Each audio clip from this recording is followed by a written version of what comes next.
നമുക്കിപ്പോൾ രമേശ് ചെന്നിത്തല മാധ്യമങ്ങളെ കാണുകയാണ് തത്സമയം. രോഗികൾ ലിഫ്റ്റിൽ കുടുങ്ങുന്നു, പരിഹരിക്കാൻ ആളുകളില്ല. ഇതുപോലൊരു ഭരണം കേരളത്തിൻ്റെ ചരിത്രത്തിൽ ഉണ്ടായിട്ടില്ല. മഴക്കാല പൂർവ്വ രോഗപ്രതിരോധ നടപടികളൊന്നും ഉണ്ടായിട്ടില്ല. പാർലമെൻറ്റ് തെരഞ്ഞെടുപ്പ് കഴിഞ്ഞിട്ട് എത്ര നാളായി? സർക്കാരിൻ്റെ മേലിലുള്ള നിയന്ത്രണം മാറിയിട്ട് എത്ര നാളായി? എന്തുകൊണ്ടാണ് പകർച്ചവ്യാധികളെ നിയന്ത്രിക്കാനോ പനി ബാധിച്ച ആളുകളെ വേണ്ടത്ര ചികിത്സ നൽകാനോ സർക്കാരിന് കഴിയാത്തത്?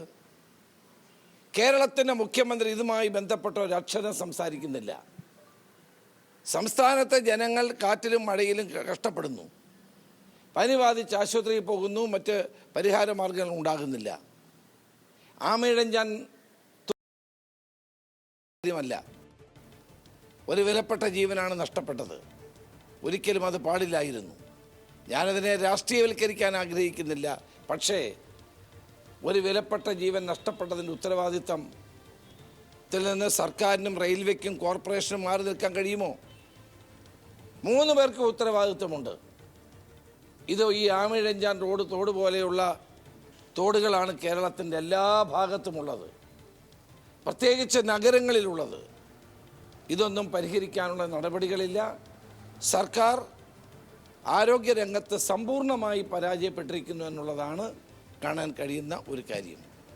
അടിയന്തരമായി മുഖ്യമന്ത്രി അടിയന്തര യോഗം വിളിച്ചുകൂട്ടി ജില്ലാ കളക്ടർമാർക്ക് നിർദ്ദേശം കൊടുക്കാനും ഈ രോഗപ്രതിരോധ നടപടികളെ ശക്തിപ്പെടുത്താനുമുള്ള അടിയന്തര നടപടികൾ ഉണ്ടാകണമെന്നാണ് എനിക്ക് ആവശ്യപ്പെടാനുള്ളത്.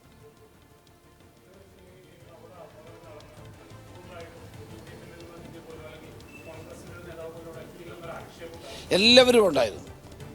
ജില്ലാ കോൺഗ്രസ് കമ്മിറ്റിയുടെ അധ്യക്ഷനും പ്രധാനപ്പെട്ട നേതാക്കന്മാരെല്ലാവരും അവിടെ ഉണ്ടായിരുന്നു. ഞങ്ങൾ പിന്നെ അതിനെ രാഷ്ട്രീയവൽക്കരിക്കാൻ ശ്രമിച്ചില്ല എന്നുള്ളതാണ് സത്യം. ഇപ്പോഴും അതിനെ ശ്രമിക്കുന്നില്ല. കാരണം ഒരു അപകടം ഉണ്ടാകുമ്പോൾ അവിടെ എഴുതി വെച്ച ബോർഡുമായി ചെന്ന് അല്ലെങ്കിൽ ബനിയൻ ഇട്ടുകൊണ്ടുപോയി ആളുകളെ കാണിക്കാൻ വേണ്ടിയിട്ടുള്ള പ്രവർത്തനത്തിന് ഞങ്ങൾ തയ്യാറല്ല. ഞങ്ങളുടെ എല്ലാ കൗൺസിലേഴ്സും അവിടെ ഉണ്ടായിരുന്നു, എല്ലാ നേതാക്കളും ഉണ്ടായിരുന്നു. ഇന്നലെയും ഞാൻ വെരിഫൈ ചെയ്തതാണ്. എല്ലാ ആളുകളും അവിടെ പോയിരുന്നതാണ്. മറിച്ചുള്ളതെല്ലാം രാഷ്ട്രീയ ആരോപണങ്ങളാണ്.